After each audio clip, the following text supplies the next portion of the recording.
Today on the Matt Walsh Show, the UK legalizes so-called assisted dying. The bill supposedly allows for euthanasia only under limited and tightly controlled circumstances. But if we've learned anything from every other country that's legalized this form of state-sanctioned murder, it never stays limited or controlled for very long. Also, the media tries to grapple with the Hunter Biden pardon to hilarious effect. And in the year of our Lord 2024, almost 2025, Taylor Lorenz lashes out at people who don't wear masks. In our Daily Cancellation, we'll see what the feminist ecosexuals in academia are up to. Nothing normal, we can assume. All of that and more today on the Matt Walsh Show.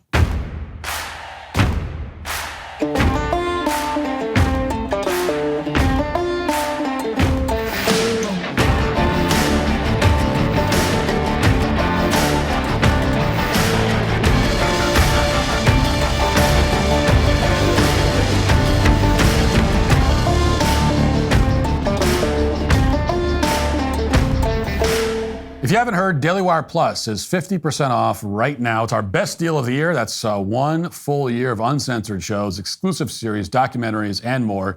Don't wait. This deal ends soon. Head to dailywire.com/cyberweek and join the fight today.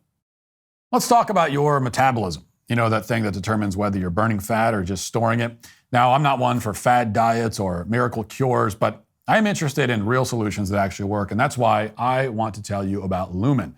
Lumen isn't some gimmicky weight loss scheme. It's a serious tool for understanding and improving your metabolic health. And let me tell you, in today's world of processed foods and sedentary lifestyles, we could all use a little bit of help in that department. Here's how it works. You breathe into this device first thing in the morning, and it tells you if you're burning fat or carbs. It's that simple, but it doesn't stop there. Lumen gives you a personalized nutrition plan for the day based on your measurements. You can even use it before and after workouts and meals to know exactly what's going on in your body in real time. Now, why does this matter? Well, because your metabolism is your body's engine. It's how you turn food into fuel. And when your metabolic health is optimal, you get a bunch of benefits: easier weight management, improved energy levels, better fitness results, even better sleep. Who doesn't want that? So if you want to stay on track with your health this holiday season, go to lumen.me/Walsh to get 15% off your Lumen. That's lumen.me/Walsh for 15% off your purchase. Thank you, Lumen, for sponsoring this episode. There's a famous quote from a Hemingway novel that goes something like this. A character is asked, "How did you go bankrupt?" And his reply is, "Two ways, gradually and then suddenly." You may have heard the same idea expressed like this. Often things will start to occur slowly at first, and then they'll happen suddenly. They'll happen all at once. A catalyst will take place, the slow burn begins, and eventually a threshold is crossed, and suddenly everything changes very quickly. Starting around the turn of the century, it became clear that a catalyst had occurred in American culture, and in particular, American spiritual life. Church attendance, which had remained steady at around 70% of the population from the 1930s all the way to the 1990s, began to plummet. This was one of the clearest signs that Americans were turning away from Scripture and away from any belief and any kind of power higher than themselves. And similar changes in church attendance were reported all over the West. Now, at the time, it wasn't clear exactly what the consequences of this shift would be, although it was clear that it would be bad. But what exactly would that mean? After all, once a civilization abandons its most fundamental, central core beliefs, it becomes pretty hard to predict what exactly will happen as a result. And then, abruptly, the consequences became very apparent in our daily lives. Gender ideology, for one major example, began teaching that people can determine whether they're men or women all on their own. There's no need for God to have any role in that process. Virtually overnight, taxpayer-funded child castration made it into the platform of a major American political party. The idea that people can assume divine powers and change their gender, change their biology, went from an unthinkable absurdity to a core tenet of left-wing political thought. A similar reversal has taken place in the field of assisted suicide, which activists often call MAID, or medical assistance in dying is the euphemism. This is another area in which many Western governments, and corporate press, and activists have decided that humans should be able to play God, to be gods over themselves. And again, the reversal was pretty rapid. As recently as a decade ago, assisted suicide was illegal in many Western nations. In Canada, where it is now incredibly the fifth leading cause of death, MAID wasn't even legal as recently as 2015. Then in just 7 years, from 2016 to 2023, the use of assisted suicide in Canada increased by more than 13-fold. If we were seeing these numbers in any other context, like let's say a new strain of COVID or something, Canada's media would call it what it is, which is a massive and unprecedented public health emergency. MAID has come out of nowhere to become one of the primary ways that Canadians die. It's a top 5 cause. But because MAID bails out Canada's failing public health system by getting rid of expensive patients, Canada's state media, of course, supports the practice. The same phenomenon is now happening overseas as well. Now, when the UK held a vote in 2015 on whether to legalize assisted suicide, the proposal was quickly shot down in Parliament by more than 200 votes. But on Friday, there was a very different result. By a vote of 330 to 275, Parliament approved a bill that will legalize euthanasia in certain cases. Watch.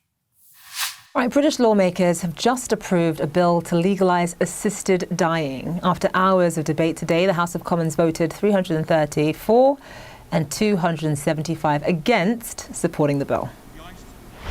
I want to pay a huge and heartfelt tribute to those families and to every single person who has contacted me about this issue, and in many cases shared their own very personal stories of loss and death. I know from my own personal experience of grief that telling your story over and over again takes energy, courage and strength, and I'm incredibly grateful to you all. It is your voices and your stories which have inspired me. Over the years, high-profile figures have given emotional first-hand testimony on the subject. Under the legislation, terminally ill people would be able to take a substance to end their lives. The bill must still pass the House of Lords and parliamentary committees. So I'm going to start by reading a quote from Esther Rantzen, and for our international audience and who don't necessarily know, who might not know who she is, she's a British former talk show host, BBC journalist, and she was recently diagnosed with lung cancer. And what she said was, what is happening at the moment is compelling people to have really agonizing deaths. That memory of someone in agony becomes a tragic memory that overwhelms other happy memories for the family left behind. Now, the stated limitations in this bill are that in order to kill themselves, people need to be at least 18 years old. They need to have some kind of terminal diagnosis with less than 6 months to live. More on that in a moment. 2 doctors, along with a judge, need to give their approval, and the drugs that end the person's life need to be self-administered. So the doctor can set up all the drugs that will kill you and get everything ready for you, but you have to press the button after you've filled out all the necessary paperwork to kill yourself. Nothing dystopian about that at all. Now, before we get into the more substantive issues with this bill, it needs to be said that in practical terms, these limitations, so-called, are extremely superficial. They're designed to make people think that euthanasia will only be administered in the most extreme cases in which people are about to die anyway, which still would not be okay. But that's not true. It's not going to be limited to that. It never is. As a Conservative member of Parliament named Danny Kruger pointed out during debate on the bill, it's actually pretty easy to qualify as terminally ill under this legislation, even if you're not. Quote, all you need to do to qualify for an assisted death, the definition of terminal illness under this bill is to refuse treatment, like insulin if you're diabetic. In the case of eating disorders, you just need to refuse food, and the evidence is in jurisdictions around the world and in our own jurisprudence, that would be enough to qualify you for an assisted death. So in other words, this bill legalizes suicide by people who are not, in fact, terminally ill. You can make yourself terminally ill by refusing to take necessary medications or by refusing to eat, and then you qualify. Because you're going to die if you do not eat or if you don't take the insulin. Now, there's no need for any kind of objective finding in this bill, like a brain tumor that shows up on a scan or anything like that. So really, there are no guardrails. That's what it comes down to. Now, of course, even if guardrails did exist, they wouldn't exist for very long. In every country where assisted suicide has been legalized, it starts out with quote-unquote restrictions, and then those restrictions very quickly disappeared. In Canada, for example, MAID began as assisted suicide for people with diagnosed terminal conditions.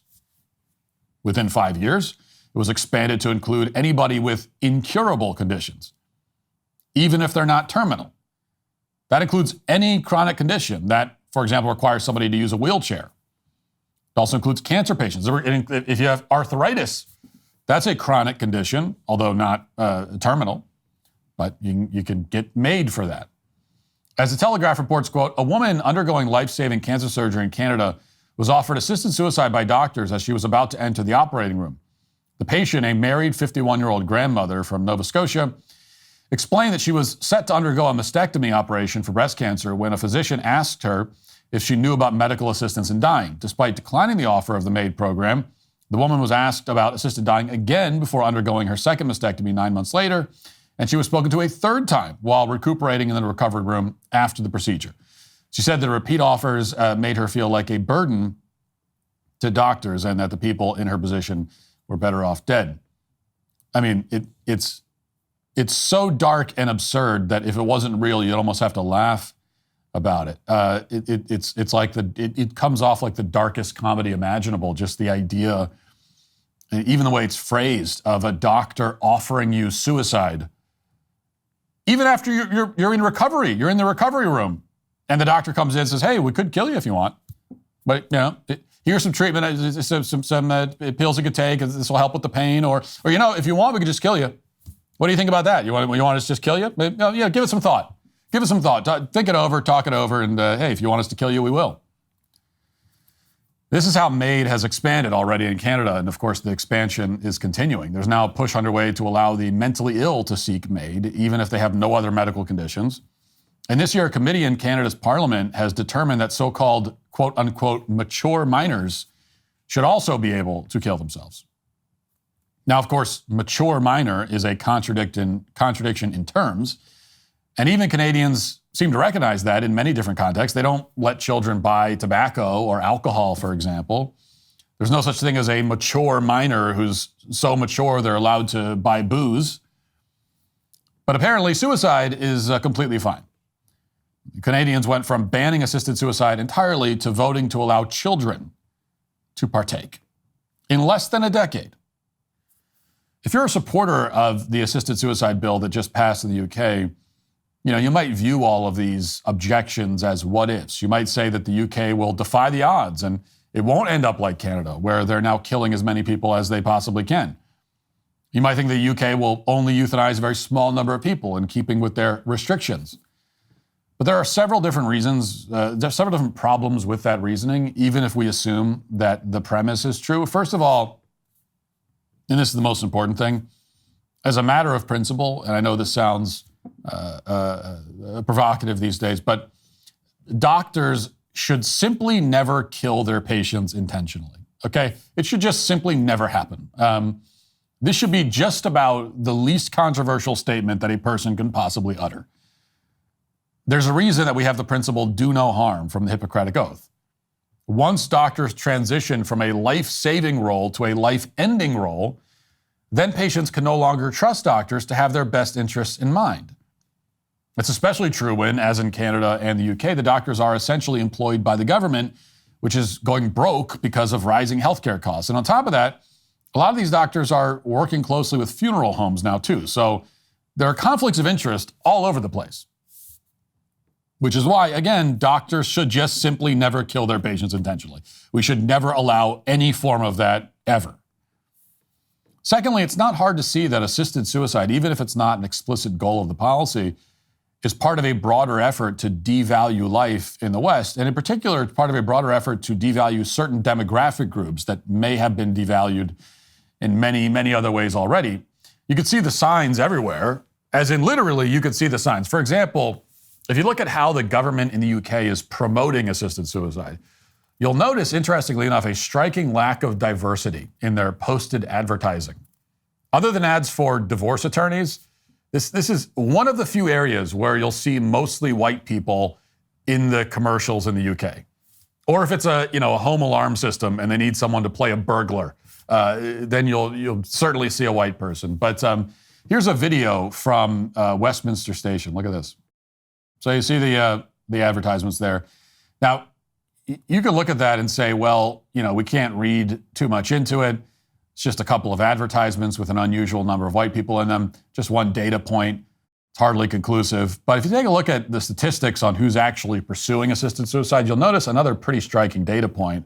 On top of the fact that, by the way, just advertisements promoting suicide, it's already horrifying. It's a horrifying idea, the fact that this is a real thing that's happening. Billboards, a series of them, all down, all across the station there, promoting suicide is already a horrifying thing. But as one NPR member station reported in Sacramento, quote, California's aid in dying law is mostly used by white people. Roughly 88% of people using California's physician-assisted death law are white, according to a new data from the California Department of Public Health. That's been the case every year since the law took effect in 2016. And by the way, that's white as in actually white. Doesn't include Asians, Hispanics, black people. 88% of the people getting assisted suicide in California are white, even though this state is only around 1/3 white in terms of its general overall population. And that number is understandably surprising to researchers who have been looking at the data. Jill Weinberg, a sociologist at Tufts University, said she was expecting more diversity in the statistics as compared to states like Oregon, Vermont, Washington. After all, California is far more diverse than those states, but that's not what they're seeing. Quote, California is the first state in which we're starting to expect to see more diversity in euthanasia patients, and in fact, we're not seeing that. So this is another major issue with assisted suicide that, as far as I know, pretty much no one is really talking about. Governments that say white people are evil are also killing them at very disproportionate rates under the guise of healthcare. And the people who usually complain about disproportionate statistics are strangely silent about that. Just like they're quiet about the disproportionate rates of white men who die from overdoses. It's almost as if they're putting decolonization into action. And by the way, we don't have a racial breakdown of MAID patients in Canada yet, although the government says it's eventually going to release that data. They've stalled the release of these reports because they're so politically damaging. But we can assume, based on Canada's demographics, that most MAID patients are probably mostly white there as well. These are the kinds of figures that you'd think would trigger some outrage among the opposition party, at a minimum. But in Britain, many conservatives, so-called conservatives, are just as silent as the Liberals about what's going on. Former UK Prime Minister Rishi Sunak put out a column calling the bill compassionate. Here was his argument, quote, I believe that where possible, we should prevent suffering. I know from speaking and listening to many of you that too many people have to go through painful, traumatic, drawn-out deaths. These moving, deeply personal stories have left a profound impression on me. This bill will make these ordeals, which are so traumatic for patients and their families, less frequent. So this is what passes for a conservative perspective in Britain. And to restate his argument, he says, where possible, we should prevent suffering. And this is a principle that, on the surface, if you don't think too much about it, sounds nice. We're all opposed to suffering. Nobody likes suffering. But if you take it to its logical conclusion, it justifies the murder of all kinds of people, basically everybody. And it doesn't even require their consent, really. I mean, the idea is pretty simple. If somebody is suffering enough, then it's your right to kill them. It's just like abortion. If the child is inconvenient, you can kill them. If you judge that the child will have a life that is not worth living, that's reason enough to take his life from him. That's the ideology that underlies all of this. It's an ideology that's shared by both conservatives and liberals in the UK. And this is why wherever assisted suicide is legalized with restrictions, it very quickly expands so that there are no restrictions anymore. And that's because at the center of this legislation, or any legislation to legalize euthanasia, is this idea that physical suffering in all of its forms shouldn't be a part of the human condition. It's the idea that we should and can play God over our own lives. Just as easily as we can change a child's gender, leftists think, we can determine when our lives end. And this is also, by the way, what explains the dramatic rise in the medicalization of the human condition and the antidepressants and anxiety drugs, and everybody's hopped up on all those drugs all the time. And it's because of this idea that just like people shouldn't suffer, they shouldn't experience suffering. It's just, I have a right to not ever feel any physical, emotional, or mental discomfort or suffering. And if I do, I have to do whatever I can to just obliterate those feelings and experiences by whatever means necessary. Now, this isn't just a contradiction of biblical teachings. It's the culmination of the narcissistic, self-absorbed mentality that in many countries has largely replaced religion in the public consciousness. And once it's allowed to fester, it takes over very quickly. That's what Canada has already discovered, as cancer patients and disabled athletes are told that they should really just kill themselves instead of getting any kind of treatment, instead of enduring any more suffering. The obliteration of their existence is preferable to experiencing pain. That's the idea that's being sold. But the truth is that life isn't always easy or painless. In fact, it never is. It never is. But it's still life, and life has meaning. Life has value. Life is sacred. Either you believe that or you don't. Either your society treats life as something precious, something sanctified, or it doesn't. It truly is an either-or choice. It is one or the other. It is black and white.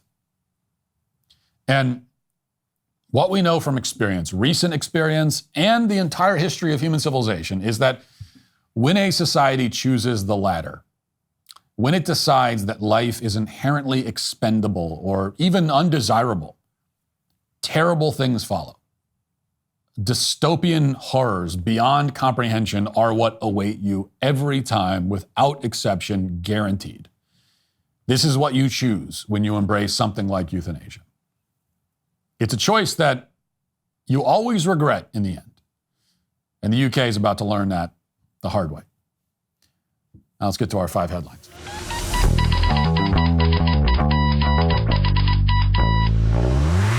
Grand Canyon University, a private Christian university in beautiful Phoenix, Arizona, believes that we're endowed by our Creator with certain unalienable rights to life, liberty, and the pursuit of happiness. GCU believes in equal opportunity and that the American dream starts with purpose.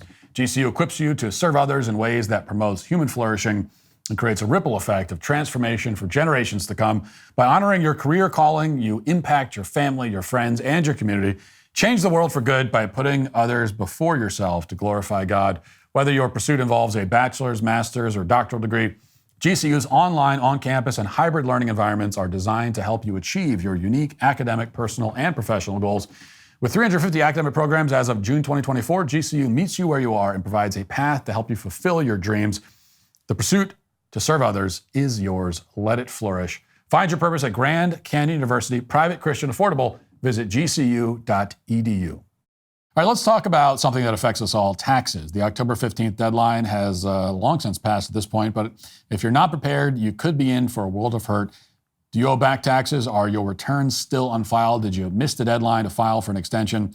Now that we're past October 15th, the IRS is probably gearing up for some aggressive enforcement. Trust me, you don't want to be on their radar. We're talking wage garnishments, frozen bank accounts, even property seizures.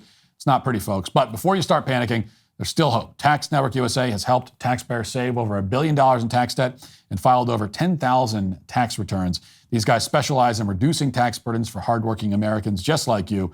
Look, I get it. Dealing with the IRS is about as fun as a root canal, but ignoring the problem won't make it go away. So here's what you got to do. For a complimentary consultation, call today at 1-800-958-1000 or visit their website at tnusa.com/Walsh. Their experts will walk you through a few simple questions to see how much you can save. That's 1-800-958-1000 or visit tnusa.com/Walsh today. Don't let the IRS take advantage of you. Get the help you need with Tax Network USA. So Hunter Biden has issued a statement about the pardon he received from his dad. Turns out he's happy about it. You know, I was wondering what his take would be, and it turns out he's in favor.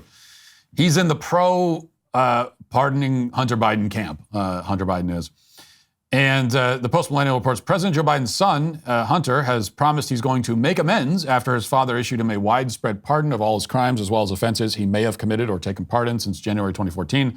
Hunter was convicted earlier this year on federal gun charges as well as tax evasion. In a statement issued to news outlets, Joe Biden's son stated, "I have admitted and taken responsibility for my mistakes during the darkest days of my addiction, mistakes that have been exploited to publicly humiliate and shame me and my family for political sport. Despite all this, I have maintained my sobriety for more than 5 years because of my deep faith and the unwavering love and support of my family and friends." Hunter Biden added that in the throes of addiction, I squandered many opportunities and advantages. In recovery, we can be given the opportunity to make amends where possible and rebuild our lives if we never take for granted the mercy that we have been afforded. Oh, isn't that nice? Isn't that nice for him? He's in recovery. Now, can I just say, first of all, because you see this from people all the time, especially famous people that, go into rehab and they go into recovery. And it's supposed to just be like a free pass for everything they did. Well, I'm in recovery. I'm in recovery now. You know, it wasn't me who did that. It was the addiction. It was all the, no, it was you. It was you. Like, you know, first of all, you chose to start taking the drugs you got addicted to. That was you. It's like you weren't born addicted. You chose to, in fact, you chose, I know this is unpopular to say, and this is a little bit of a detour, but you chose the whole time. I mean, even when you were addicted, you still chose to keep doing the drugs. Like it was you. It wasn't anybody else. You weren't being controlled by some mystical outside force. It was still you. Hate to say it. So you don't get just some kind of free pass. Well, Hunter Biden does get a free pass. That's the point now. But morally, you don't. And just being able to chalk it all up to, that's kind of nice, isn't it? You just like do drugs for a while, act like a complete piece of do horrible things, and then just go to rehab and say, no, that was it all. That was not me. It was none of that was me. 30 years of being the worst human on the planet. None of it was me. I'm a changed man now. So you can't hold any of that against me. Doesn't matter what I did. It was all the drugs. The drugs I chose to take, which you can't blame me for some reason. So anyway, that's all. That's very nice of him to accept the pardon with such humility. And of course, he says he's taken responsibility, but that's the exact opposite of what's happened here. You can't take responsibility for your actions if you're being insulated from all of the potential negative consequences of your actions. And that's why I said that, you know, as a father, I would not have issued a pardon like this to my own child in a similar situation. Now, granted, I realize that Biden did it mostly for himself. I understand that, but pretending that's not the case for a moment and just considering the question in a vacuum, would I do this for my own child? The answer is no. Now, I would give my child a pardon for a tax crime. I think, as I said yesterday, I would pardon every single person who's ever been convicted of a tax crime. If it were up to me, I'd pardon them all. But I would not give my crackhead 54-year-old son a blanket pardon for any federal crime he's ever committed over the period of a decade, precisely because it ensures that he will not take responsibility. He will not be reformed. Responsibility, reformation, repentance, all of these things can only happen if a person is made to experience the consequences of their bad choices. It really cannot happen otherwise. So Hunter Biden will just continue being a scumbag, which granted would probably have happened even if he went to jail, but at least then there would be some hope for him morally and spiritually. Now there basically is none, and that's because he has a terrible father, and he's a terrible human being himself. But the funny thing has been to watch the media grapple with this. Lots of great clips, of course, that we could play. I think this one from CNN is one of the best. Here's Representative Daniel Goldman self-destructing on camera. Let's watch. In July of 2023, just after that plea deal fell through, this is what you said. I want to watch. Do you think a pardon for his son would be a mistake? Yes, and I don't think there's any chance that President Biden is going to do that, unlike his predecessor, who pardoned all of his friends and anyone who had any access to him. And I think you see that in this case, where he kept on, and Merrick Garland kept on, a Trump-appointed U.S. attorney to investigate the president's son. If there is not an indication of the independence of the Department of Justice beyond that, I don't know what we could look for. What does that feel like, watching yourself back then, reassuring people that Biden was not going to issue a pardon for his son? Yeah, and I think that if that plea agreement and that plea deal had gone through, there would be no pardon. That was a satisfactory outcome. It had already fallen that through. Only was. Sorry? When you reacted, this was when the deal had fallen through. So she kind of lets him off the hook there at the end by not forcing him to respond to that last point. He says that he said that he guarantees there will be no pardon, and then there was, and then he's asked about it, and he says, well, if there had been a plea deal, then what I said would be true, except that he said that after it was already clear there wouldn't be a plea deal, and he wasn't forced to respond to that because she kept talking, kind of bailed him out from the worst of the meltdown. But either way, clear that this guy's full of crap. The interesting question to consider is whether all of these Democrats are liars or stupid. Now, they can be both. I mean, they are both. But when it comes to this Hunter thing, when they were on TV for months stating with certainty that Biden would not pardon Hunter, were they consciously saying something that they knew probably wasn't going to turn out to be true? Or were they stupid enough to actually believe that Biden wouldn't pardon Hunter? I think it's probably more the latter than the former, and that's the most pathetic thing of all. How could you not know that this was going to happen? I mean, actually thinking, well, he said he wasn't, so it means he's not going to. You know, even though Joe Biden has lied about everything his whole career, there's no way he's lying about this. That level of gullibility, willful gullibility is the most pathetic thing. But it's also fun to watch these people try to justify the pardon. So here's Julie Rodzinski, also on CNN, doing her best to come up with some sort of defense. Watch. If you're talking about lying or you're talking about Joe Biden's word, Joe Biden's out of here in just a month or two, right? We're not going to hear from Joe Biden again. He's going to be a former president, and that's going to be the end of that. But I want to be clear about something. Donald Trump broke something in this country when he got elected the first time, and then he shattered it into a million pieces when he got reelected. And we will never get that back again.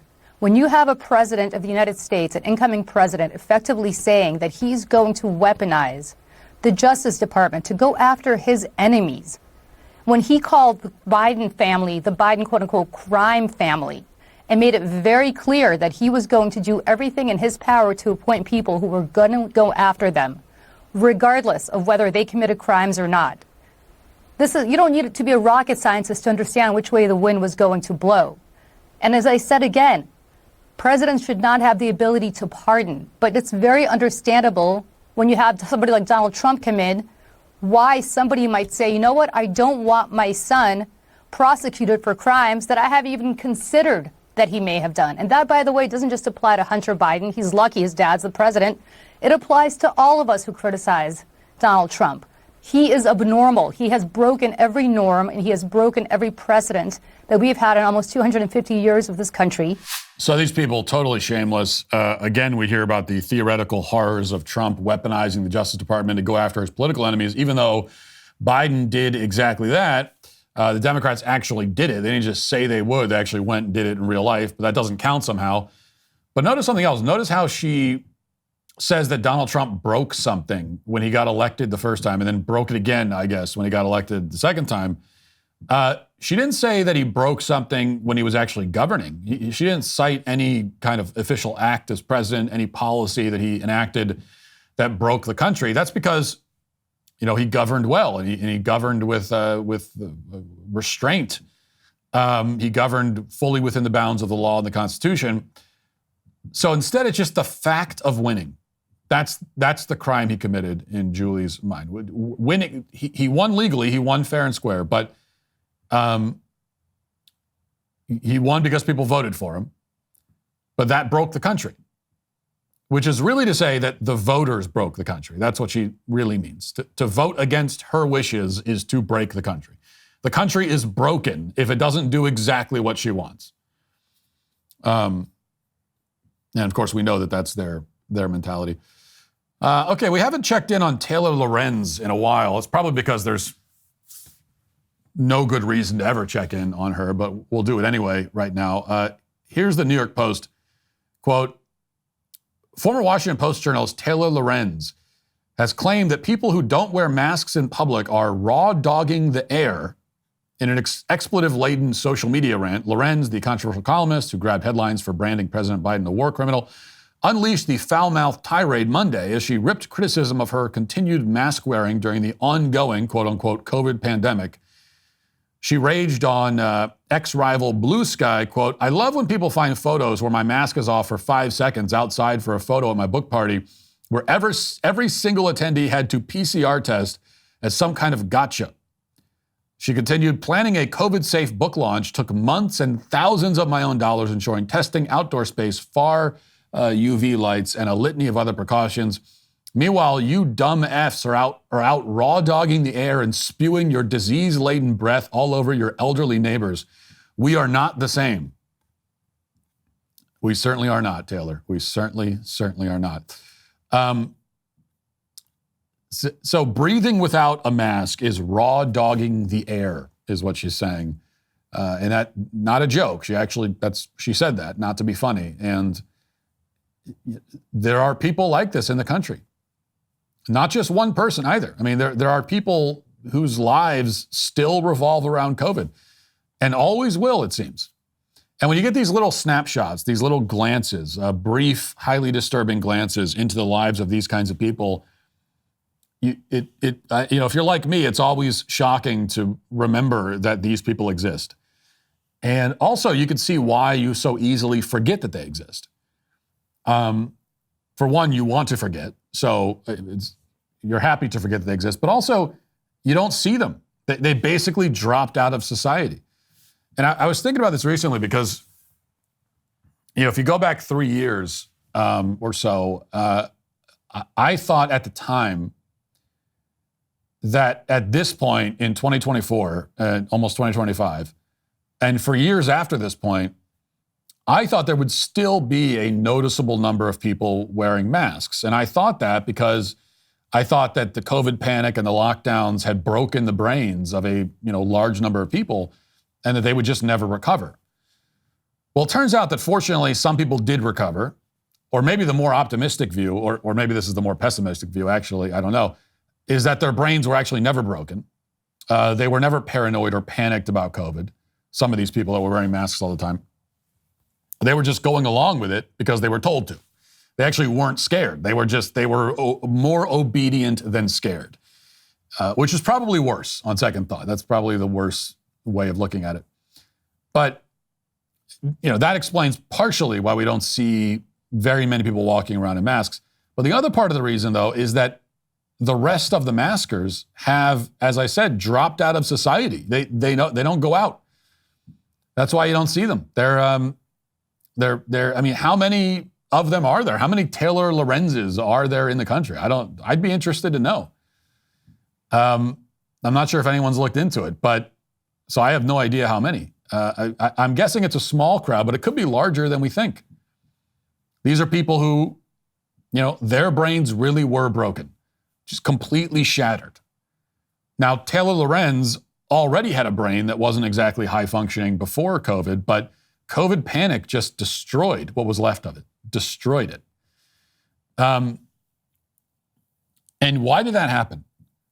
And, I think I made this point many times during the height of it, but COVID was, for a lot of people in our culture, it was their first real confrontation with mortality.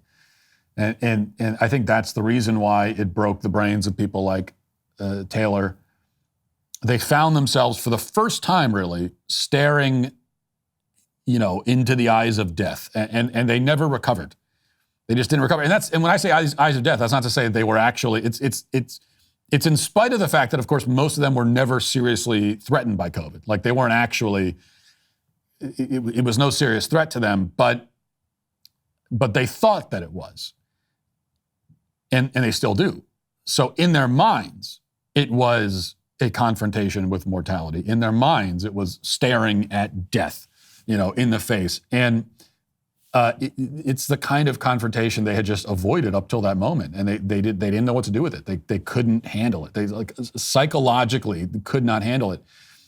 For those of us who were not crippled by the COVID panic, I think we tend to think, well, we weren't crippled by it because we had a more rational view of COVID and the relative risk it posed. And, we just knew that it wasn't, as many of us said, for a long time, it's basically a bad cold, it's the flu, whatever.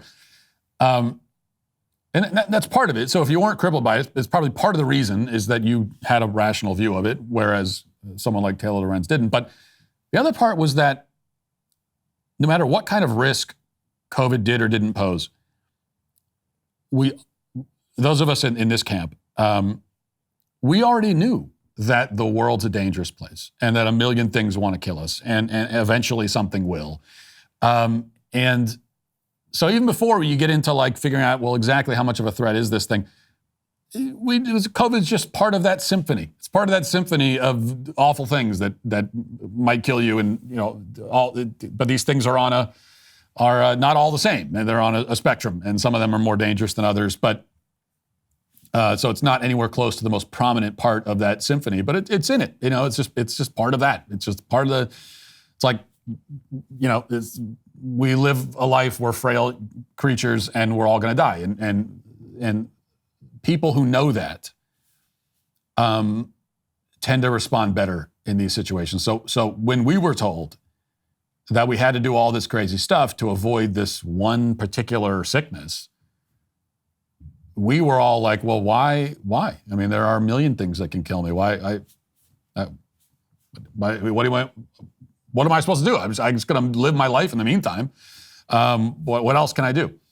That was our attitude because we were already aware of our own mortality. We'd already, we just were aware of it.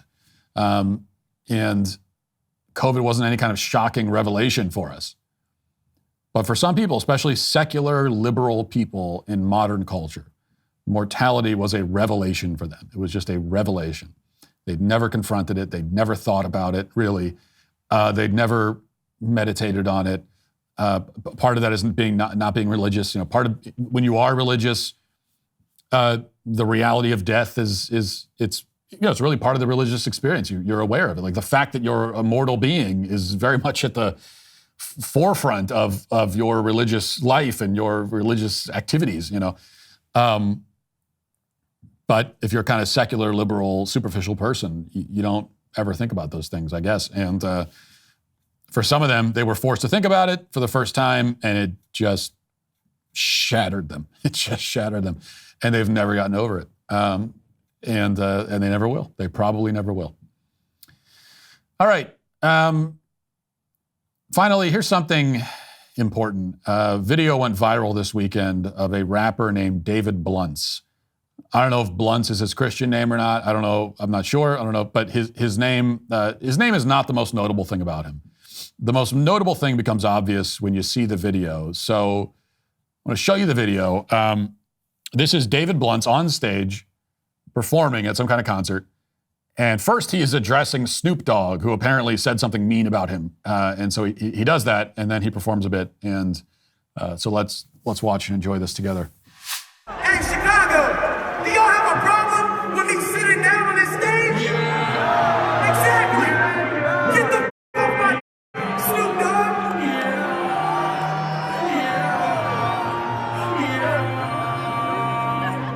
I bought her a chain, I bought her a bag, I made her everything. The only thing that I didn't buy her is a new wedding ring. I told her the promise always stay true and never the team.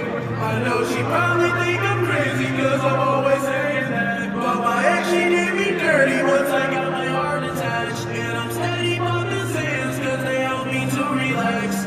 Xanax don't help me, it just put me in a trance. I'm talking about euphoria, I'm not talking about a man. Told her don't leave me cause I need you by my side. As long as you don't leave me, then I'll probably be alright. And that one time that you left me, I didn't get no sleep that night. And that one time that you left me, I took 10 birds to get high. 10 birds to get high. Pray that I don't die. If I die, see you in the sky. 2 points to the clay. Don't leave, just stay, babe. Let's go on a vacay. Leave the world behind. I mean, Lizzo's voice sounds better than usual. I'll give her that. That was too obvious. That was obvious. You just knew. You knew we were going to come out of that, and I was going to make some Lizzo joke. You just knew it, didn't you? And I didn't fail you. I didn't let you down, or I did, depending on how you look at it. But I'm not going to make fun of it. That's really not my point. To make fun of anybody. I don't believe in making fun of people. I don't believe in fat shaming. And the truth is that, honestly, I want to look on the positive side of this and just say that as I watched that, I was actually really impressed. I didn't expect to be impressed, but I was impressed with the performance of the couch. That's the greatest. That couch is incredible. It's the greatest couch performance of all time. That's like an industrial grade couch. I need to know what kind of couch that was. Where did they get that couch? That's just a good couch. I mean, it's nice to have a couch like that in your house in case you ever, in case a Buick ever comes over to visit, in case the planet Jupiter ever comes to visit. I'm not trying to be rude either, to be clear. I'm not insulting the guy. Actually, my point about the couch is unrelated to his weight. I just want to be very clear about that, especially for any of the YouTube overlords, that I'm not. Two separate thoughts here. There's the guy and then just the couch. I think the couch is great. And obviously he weighs less than Jupiter. So honestly, he probably weighs less than all the planets in the solar system, even the small ones. So I'll say that. I'll give him the benefit of the doubt on that one. Anyway, astronomy trivia aside, I cannot think of a 1-minute clip that could better encapsulate our societal decline than what we just witnessed. Everything about it. Awful music being belted out by a morbidly obese rapper with an oxygen tank sitting on a couch on stage 5 minutes from going into cardiac arrest. The whole thing. That's modern culture right there in a nutshell. If I ever went back in time and to 1870 or something, and somebody asked me what the future is like, I would show them this video. I'd show them the video. I'd say, yep, that's pretty much it. This is it. This is what you have to look forward to. Everything you're doing right now to build human civilization, all of the toil and striving and suffering and bleeding and dying, it's all to lead to this, just so you know. And then I just watch all the hope drain out of their face. And I get back in my time machine and say, well, see you later. Nothing, no other explanation. I would enjoy that.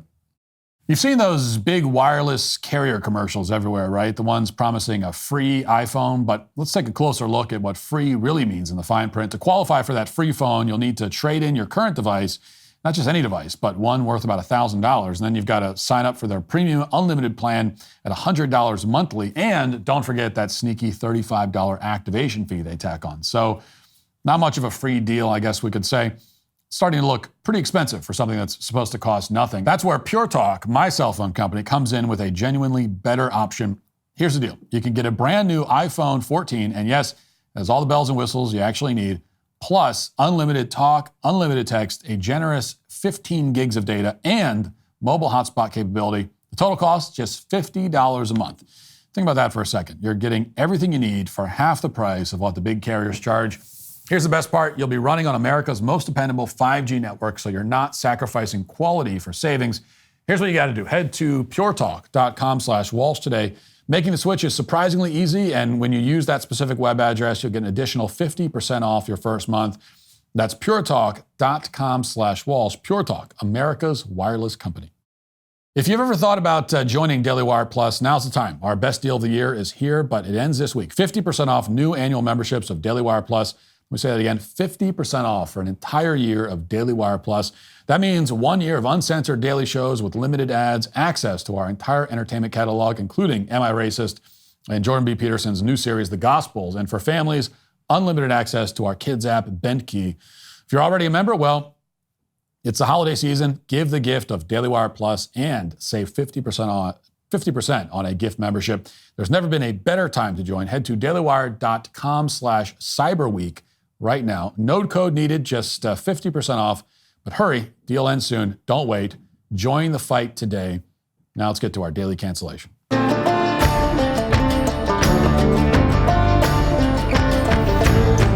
A few years ago, a group of researchers and academics embarked on a bold experiment. They wanted to answer the following question, quote, is it possible that people with no PhD in any field could write a paper in that field every 2 weeks and get it published?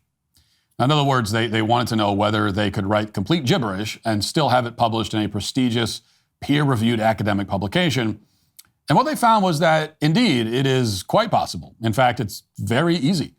For example, the researchers wrote one published paper that explored the conundrum of why straight men like to eat at Hooters. The paper delved into a fake 2-year study concerning a thematic analysis of table dialogue at Hooters, as well as the concept of breastaurant masculinity. Yes, that's breastaurant masculinity. They use that term about 10 times in the paper. And apparently, every time the editors loved it. There was no red flag there. Another hoax paper discussed rape culture and queer performativity at dog parks in Portland. And that one sailed past the editors as well. But maybe the hoaxers' most impressive work was their article entitled, "Our Struggle is My Struggle," which lifted passages directly from Mein Kampf and placed them in a feminist journal of social work, totally undetected. So the whole exercise was pretty entertaining, and of course, it proved its point, which is that peer-reviewed publications will publish anything that sounds like something a left-wing intellectual would write. And then the experiment ended, and the hoaxers went about their normal lives, or at least that's kind of the official story. A paper that was just published in the peer-reviewed journal Springer Nature out of Germany has a lot of people questioning whether yet another hoax may be unfolding in the world of academia. Now, to be clear, for reasons I'll outline in a moment, it doesn't look like a hoax, but a lot of people are hoping it is because the alternative is just too depressing to contemplate.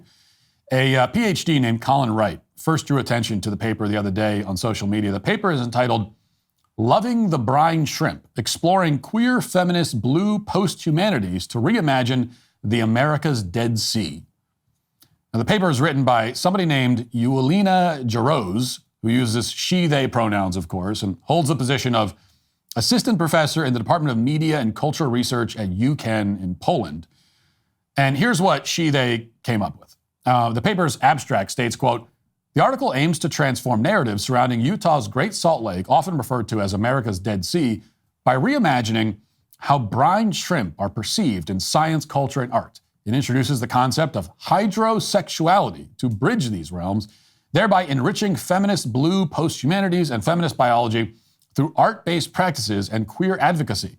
The hydrosexual perspective challenges settler science by exploring the connections between the reproductive systems of brine shrimp and the economy, ecology, and culture. This cultural analysis draws inspiration from low trophic theory and queer death studies." Those are all words, I think. The paper goes on to explain that hydrosexuality is a term that emphasizes the, quote, "more than human sensuality and sexuality, emphasizing fluidity and relationality, and deploys watery thinking to dissolve the hegemonic notion of the autonomous and bounded human subject." Now, at this point, you can see why people thought that the Hooters guys had struck again, but then Colin Wright noticed that in this article, the authors referenced something called a post-media environmental performance that they had recently performed in the Great Salt Lake in Utah.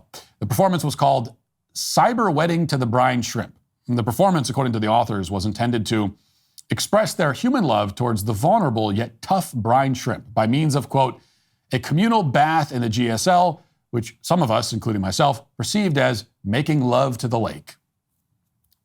By the way, that's a quote there. So some of us, including myself, I wasn't saying myself sees it as making love. I'm reading a quote, just want to be clear.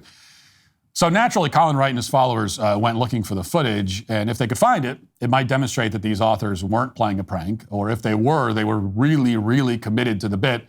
What Wright and his followers found appears to confirm that this paper is indeed real. Now, to be clear, normally I wouldn't subject you to extended footage of ecosexuals molesting the natural world, but it's been about 8 months since we last talked about ecosexuals in the context of that show, Naked Attraction. So we've had enough of a cooling off period, I think. And if this footage is any indication, things are deteriorating very quickly in that community, which is a surprise. You know, they always seem like such a stable and high-functioning people, but apparently not. So here's how the cyber wedding to the brine shrimp begins. You'll notice that the Mystery Science Theater guys have been overlaid to the front of the footage for comedic effect by one of Colin's followers, but I really don't even think it needs that sort of assistance to be unintentionally funny. Here it is, watch. We are gathered here today to celebrate the wedding of the brine shrimp, Artemia franciscana, to the ecosexuals. We call upon the spiral jetty to witness our wedding to the brine shrimp.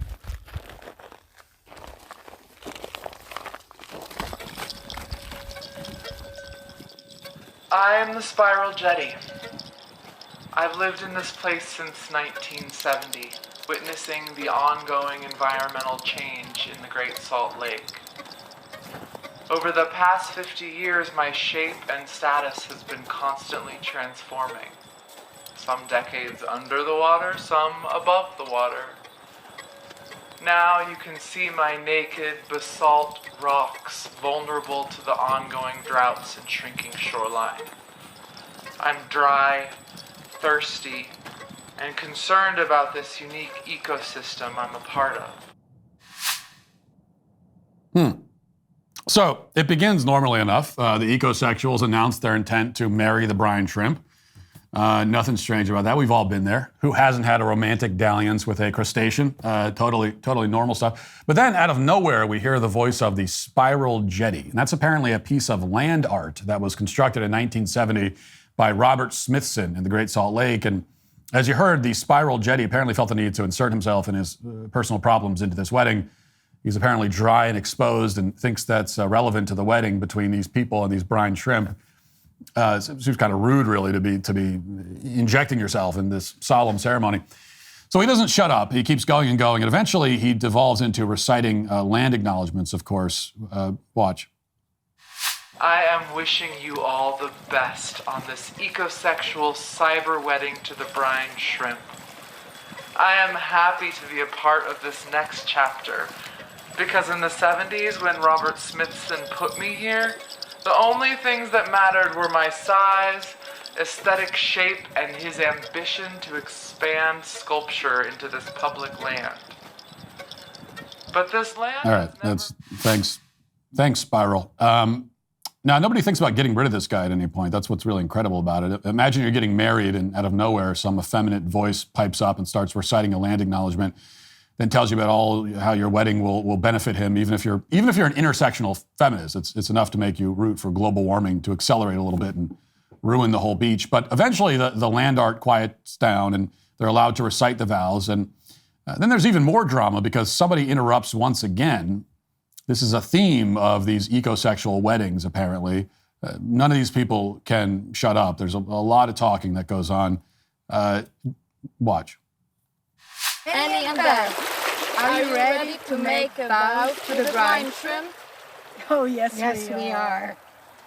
Justina and Evelina, are you ready to make vows to the brine shrimp? Oh, yes, we do. Yes, we do. Does anyone here object to this wedding between us humans and the brine shrimp? Speak now or forever hold your peace. Human! I carry with me a by proxy objection from your art uncle, Newton Harrison. He says, but did you ask for consent from the brine shrimp? Let's ask them. Oh, Uncle Newton. Let's ask them. We will ask the brine shrimp. Brine shrimp. Are you ready to marry as humans? Do we have your consent to marry you? Listen.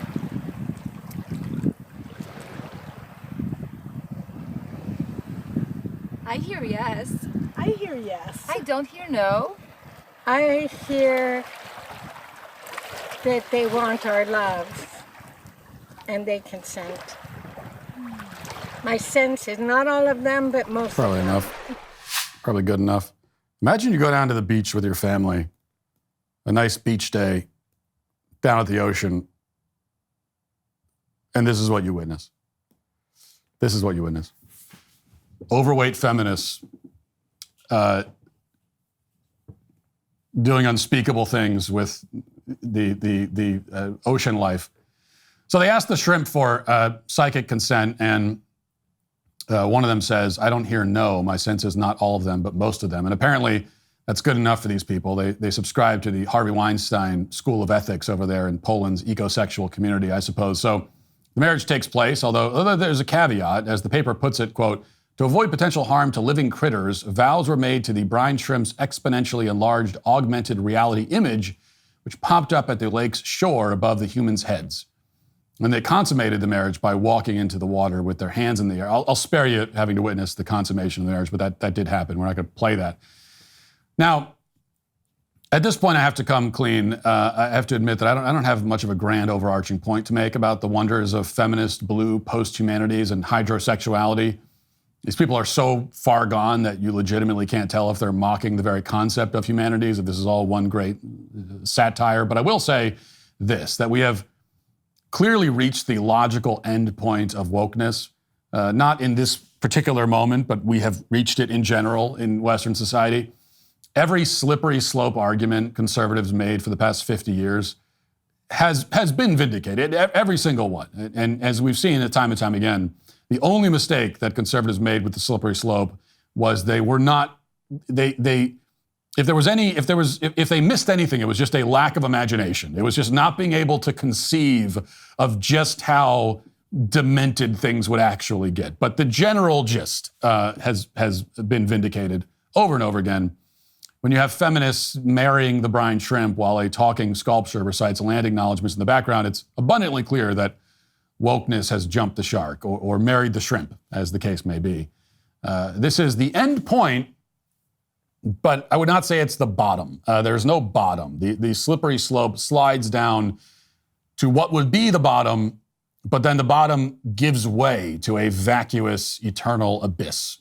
And that's the point that wokeness has reached. And that is why the hoaxers have become indistinguishable from the serious, credentialed, feminist ecosexual professors. And that is why ecosexuals, peer-reviewed publications, and feminist academics of all types, especially those who marry shrimp, are all today canceled. That'll do it for the show today. Thanks for watching. Thanks for listening. Talk to you tomorrow. Have a great day. Godspeed.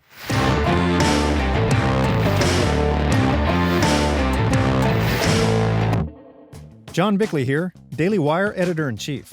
Wake up every morning with our show, Morning Wire, where we bring you all the news that you need to know in 15 minutes or less.